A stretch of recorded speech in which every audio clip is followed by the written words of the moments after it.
자, 이번에는 저희 HMM9 현대상선 한번 살펴보도록 하겠습니다.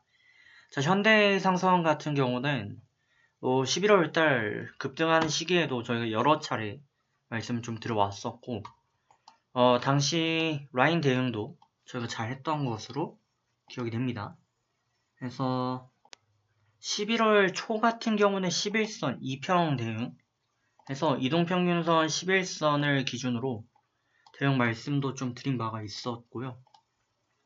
뭐 그 외에도 대응을 저희가 많이 했었는데, 일단은 11선이 주요 지지라인 역할을 했습니다. 라인이 이탈되고 나면 추세적으로는 밀릴 수밖에 없기 때문에 적어도 횡보 혹은 하락 가능성이 있었기 때문에 이때 매도를 드렸고요. 그래서 주가는 뭐 10월부터 해서 11월, 특히 11월 초에 영상을 여러 번 드린 것으로 기억이 됩니다. 자, 그 후에는 뭐 최종적으로 중장기 추세를 바치고 있던 22평이 데드크로스가 되면서 강한 위협을 줬었고요. 마지막으로 말씀드렸던 게 12월 8일인데 이거 22평 이탈하고 이때 매도를 드리고 8일 같은 경우는 22평 강하게 돌파 마감을 해줘야 한다. 그러지 않으면 강하게 밀렸다 갈 수 있습니다. 말씀드렸습니다. 근데 다행히도 얼마 안 가서 바로 강한 반등을 이렇게 했고요. 이때 나왔던 슈팅이 추세를 다시금 상방으로 전환시켰습니다. 그 과정에서 형성했던 이 밴드는 박스 추세로 형성이 됐고요. 바닥권과 상단권 거의 뭐 일치하는 모습을 보여줬습니다. 단기적으로 봤을 때는 뭐 상승형 쌍바닥하는 모습도 보여줬고 또 상승 쌍봉도 기록을 했던 모습입니다. 자, 그러다가 이제 오늘 다시금 급등하면서 고가를 갈아치웠는데 이렇게 되면 이전에 있던 고점, 특히 15,000이 저항이었는데 이 저항을 돌파해 줌으로써 완전 새로운 신추세, 우상향 국면을 맞이할 가능성을 높이고 있는 상황이 되겠습니다. 그럼 앞으로 어떻게 대응을 좀 이어가면 좋을지 살펴봐야 되겠죠. 자, 그럼 일단 기업 내용 먼저 보시죠. 자, HMM입니다. 현대상선에 대해서, HMM에 대해서 이건 뭐 계속 갈 수밖에 없는 호재를 가지고 있다라는 말을 진짜 많이 들었어요.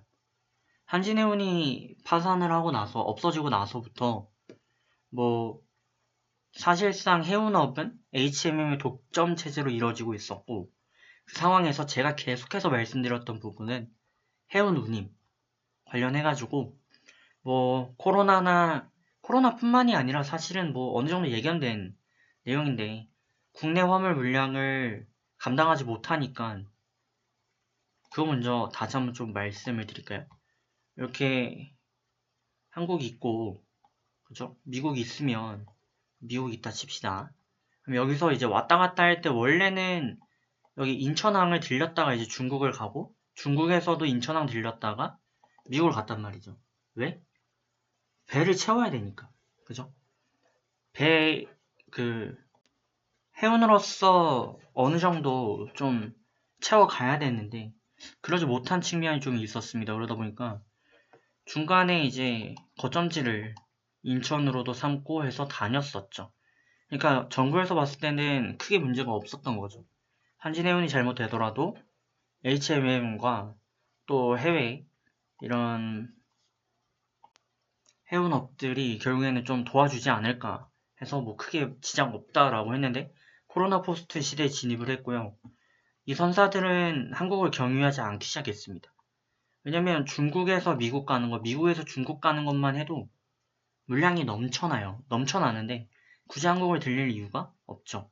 그럼 한국에는 사실상 HMM이 독점 체제를 유지하고 있고 얘도 많이 물건을 좀 뭐 해외로 보내고 싶은데 그러지 못합니다. 해서 결국에는 운임료가 오를 수밖에 없는 돈이 되는데 그냥 무조건 교역만 하면 무역만 하면 돈이 되는데 보내지를 못하는 그런 현상들이 발생을 했고요. 그에 따라서 제가 이때부터 계속 말씀드렸던 게 이거 단기간 해결되지 않는다 계속 말씀을 드렸던 부분입니다. 그래서 이거 계속 간다라고 말씀을 드렸는데 이때 끊겼죠. 해서 단기 고점 그렇게 됐던 거죠. 근데 이게 왜 장기적으로 갈 수밖에 없냐라고 말씀을 드렸냐면, 뭐 간단했습니다. 지금 뭐 코로나 포스 진입을 하고 나서부터는 사실상 언택트가 시작이 됐고요.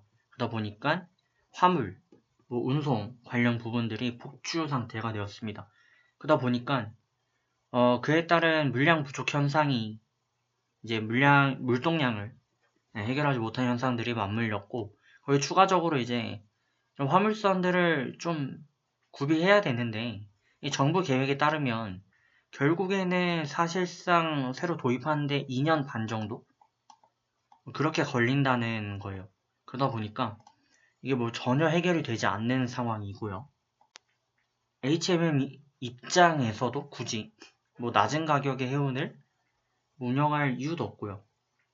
또 뭐 지금 이러한 독주 체제가 앞으로 이어질 가능성이 계속 높기 때문에 당연한 그런 현상이 되고 있죠. 그러다 보니까 HMM 계속 가는 거고, 지금 뭐 급하게 정부에서 여러 가지 화물선이랑 뭐랑 드린다고 하는데 그게 그렇게 쉽게 이어지지는 않는다. 그래서 그런 부분에 대한 이슈가 굉장히 컸고요.